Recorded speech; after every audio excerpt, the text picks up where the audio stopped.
আসসালামু আলাইকুম বন্ধুরা, কেমন আছেন? আশা করি সকলে ভালো আছেন। আল্লাহর রহমতে আমিও ভালো আছি। আপনাদের মাঝে চলে এলাম আবারও আমি। ওয়েলকাম ব্যাক রমণীর রান্নাঘর ব্লগ। আশা করি আজকের রেসিপিটি আপনাদের সকলেরই খুবই ভালো লাগবে। আজকের রেসিপিটি হলো মানকচুর রেসিপি। মানকচু দিয়ে নদীর ছোট মাছ। তো মানকচু দিয়ে নদীর ছোট মাছ যদি এভাবে রান্না করা হয়, জাস্ট অসাধারণ লাগে।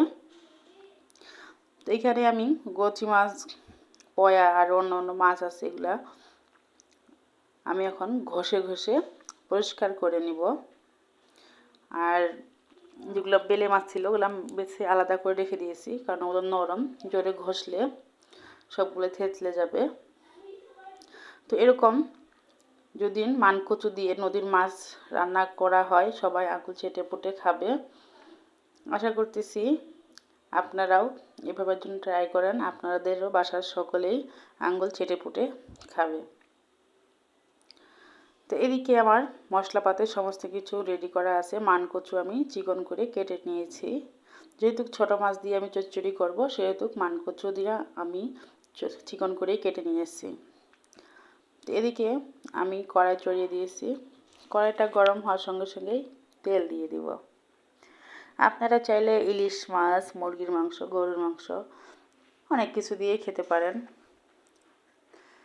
তো আমি ছোটো মাছ দিয়েই রান্না করতে বেশি পছন্দ করি, তাই ভাবলাম আপনাদের মাঝে এই রেসিপিটা তুলে ধরা দরকার। গ্রাম বাংলার এই রান্নাগুলো সাধারণ হলেও খেতে কিন্তু অসাধারণ হয়।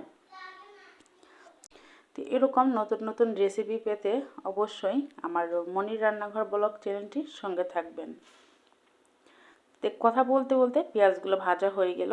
এখানে আমি রসুন পেস্ট আর জিরা পেস্ট একসঙ্গে করে রেখেছি, তো সেগুলো আমি এখন দিয়ে দিলাম। দিয়ে কিছুক্ষণ নেড়ে চেড়ে ভেজে নেব। এখন দিয়ে দিব আমি মরিচের গুঁড়ো, হলুদের গুঁড়ো ও লবণ। মরিচের গুঁড়োটা আমি 1.5 চামচ পরিমাণ দিলাম। আপনাদের মরিচের গুঁড়োর ঝাল যেমন, ঠিক সেই অনুযায়ী ঝালটা দিয়ে দিবেন। হলুদের রং অনুযায়ী হলুদ দিবেন। তো আমি এখানে 2বারই 1 চামচ পরিমাণ হলুদের গুঁড়ো দিলাম। দিয়ে এখন আমি দিয়ে দিলাম লবণ। এখন মশলাটার সঙ্গে আমি একটু নেড়ে চেড়ে ভেজে নেব, যেন নিচে পুড়ে না যায়। আর এভাবে ভেজে নিলে তরকারির কালারটা খুব সুন্দর আসে, আমার কাছে ভালো লাগে। একদম লাল লাল কালার হয়, দেখতেও সুন্দর লাগে, খেতেও তো দারুণ। তো আমি দেখুন খুব সুন্দর করে কিন্তু ভেজে নিলাম। দেখি বুঝতে পারতেছেন আমি কিন্তু চুলার আঁচটা সেরকম দেইনি, না হলে পুড়ে যাবে। মিডিয়াম টু লো করে রেখে দিয়েছি, যেন আস্তে আস্তে মশলাটা ভাজা হয়। যখনই মশলাটা ভাজা হয়ে যাবে তখনই কিন্তু আমি মশলাটা কষানোর জন্য পানি দিয়ে দিব। অল্প পরিমাণের পানিটা দিয়ে মশলাটা কিছুক্ষণ নেড়ে চেড়ে কষিয়ে নিব। যখন তেল বের হয়ে যাবে তখন আমি ছোটো মাছগুলো দিয়ে দিলাম। ছোটো মাছগুলো কিন্তু খুব ভালো করে লবণ দিয়ে আমি সুন্দর করে কচলে ধুয়ে রেখে দিয়েছি। এখন আমি এই তেলের মধ্যেই আস্তে আস্তে নেড়ে চেড়ে মশলাটা কিছুক্ষণ কষিয়ে নিতে হবে। সাবধানবশত নাড়ে দিতে হবে, কারণ এখানে বেলে মাছও আছে, তাই আমি খুব সাবধানে আস্তে আস্তে নেড়ে চেড়ে দিচ্ছি, নাহলে ফির নিচে লেগে যেতে পারে। নিচে লেগে গেলে মাছগুলো ভেঙে যাবে, লেগে গেলে নিচে। তাই আমি আস্তে আস্তে নেড়ে চেড়ে দিচ্ছি। আর এভাবেই তেলের ভিতরে যদি মাছটা কষিয়ে নেওয়া হয়, খেতেও কিন্তু ভালো লাগে। তো এখন আমি কচুগুলা দিয়ে দিব। কচুর এই রেসিপিটা বন্ধুরা আসলে যে এতটা মজাদার ও এতটা লোভনীয় হয় খেতে, আপনারা যদি এভাবে না কখনো খেয়েছেন তো আজই ট্রাই করবেন। আর যারা ভিডিওটি দেখতে দেখতে এতদূর পর্যন্ত চলে এসেছেন, এখনও লাইক করেননি, অবশ্যই একটা লাইক দিয়ে দিবেন। আর যারা লাইক দিয়ে আবার উঠিয়ে নেন, তাদেরকে আর কিছু বলার নাই, কি বলবো আর।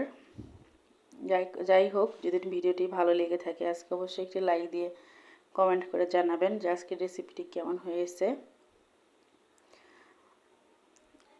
আর যারা নতুন আমার চ্যানেলটি এখনও সাবস্ক্রাইব করেন নাই, অবশ্যই আমার চ্যানেলটি সাবস্ক্রাইব করবেন। আমার প্রিয় বন্ধুরা সুন্দর সুন্দর কমেন্ট করেন, আপনাদের কমেন্টে খুবই ভালো লাগে।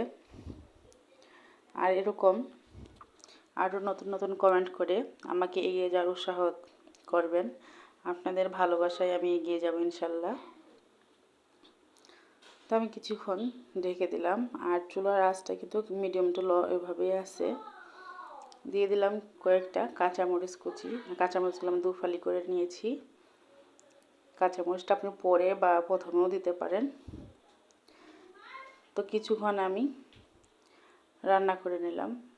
এখন আমি আবারও আস্তে আস্তে উল্টে দিব। আমি কিন্তু এখানে কোনো পানি দিইনি, যেটা তেল আছে ওই তেলটার সঙ্গেই আমি আস্তে আস্তে মশলাটা কষিয়ে নেব।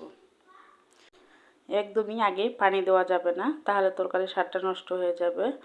তার জন্য আমি আগে আস্তে আস্তে ওই তেলের মাঝেই আমি কষিয়ে নিচ্ছি, ভেজে ভেজে নিচ্ছি, তাহলে স্বাদটা কিন্তু অন্যরকম হবে। আর যেটা আপনারা আগে না কষিয়ে ভালো করে পানি দিয়ে দেন, সেটার স্বাদ কিন্তু একদমই আলাদা হয়। তো আমি আবারও কিছুক্ষণ ঢেকে দিব। ঢেকে দিয়ে আবারও 2 মিনিটের মতো রান্না করে নেব, নাহলে নিচে লেগে যাবে। 2 মিনিট পর আবারও এসে নেড়ে ছেড়ে দিব আস্তে আস্তে করে। দেখুন বন্ধুরা, আমি কিন্তু তেলের মাঝেই ভেজে ভেজে নিচ্ছি। কালারটা কিন্তু খুবই সুন্দর হয়েছে। আর আপনারা যদি ঝাল কম খেতে পছন্দ করেন, তাহলে আপনারা ঝালটা কম দিতে পারেন। যেহেতু আমি সবসময় ঝাল বেশি পছন্দ করি, তাই আমি ঝাল ঝাল খেতেই ভালোবাসি। তো এই পর্যায়ে কষানো হয়ে গেছে। এখন আমাকে পরিমাণ মতো পানি এড করে দিতে হবে। তো আমি পরিমাণ মতো পানিটা এড করে দিব, যেন পারফেক্টভাবে কচুটা সেদ্ধ হয়ে যায়। এই কচুটা অনেকটা সময় সেদ্ধ হতে অনেকটা টাইম লাগে, তো ওই অনুযায়ী আপনারা পানিটা দিবেন, যেন পরবর্তীতে সেদ্ধটা হয়। আমি যেহেতু চিকন করে কেটে নিয়েছি, তাই আমার ওরকম বেশি পানির প্রয়োজন নাই, সেদ্ধ হয়ে যাবে। আর আমি যেহেতু ঝোল রাখবো না, চচ্চড়ি করব, তাই এই পানিটাই যথেষ্ট। দেখুন কিছুক্ষণ পর চলে এলাম। একটু আস্তে করে নেড়ে ছেড়ে দিব, যেন উপরে যে মশলাগুলো ভেসে উঠছে সেগুলো আবারও পারফেক্টভাবে নিচে উপরে একসঙ্গেই মিশে যায়। আমি একটু দেখব যে আসলে কতটা পরিমাণে সেদ্ধ হয়েছে। হাত দিয়ে একটা দেখলে বুঝতে পারা যাবে যে সেদ্ধ কতটা হয়েছে। 90-এর মধ্যে 99% মনে হচ্ছে আমার কাছে সেদ্ধ হয়ে গেছে, আর অল্প একটু বাকি আছে। তো এই পানিতেই হয়ে আরও বেশি হয়ে যাবে সেদ্ধ আমার কাছে মনে হয়। তো এখন আমি এটা সাইড দিয়ে ঘুরিয়ে কিন্তু চচ্চড়ি করব।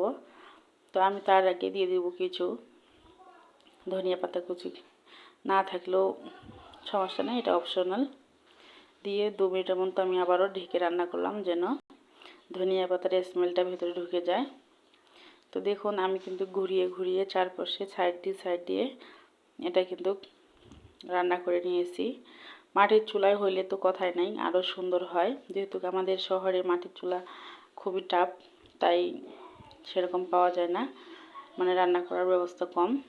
তো যারা গ্রামে থাকেন তারা মাটির চুলায় রান্না করবেন, এভাবে ঘুরিয়ে ঘুরিয়ে, খুব সুন্দর হবে কিন্তু। তো দেখুন বন্ধুরা, ফাইনালি আমি নামিয়ে নিয়েছি। কতটা সুন্দর লোভনীয় দেখতে, মাশাআল্লাহ। দেখতে যেমন খেতেও তেমন। যদি ভিডিওটি ভালো লেগে থাকে অবশ্যই লাইক, কমেন্ট আর চ্যানেলটি সাবস্ক্রাইব করতে ভুলবেন না। আর এরকম নতুন নতুন ভিডিও নিয়ে আসবো ইনশাল্লাহ। দেখুন বন্ধুরা কতটা গলে গেছে, মাশাআল্লাহ। আজকের মতো বিদায় নিচ্ছি। আল্লাহ হাফেজ, আসসালামু আলাইকুম।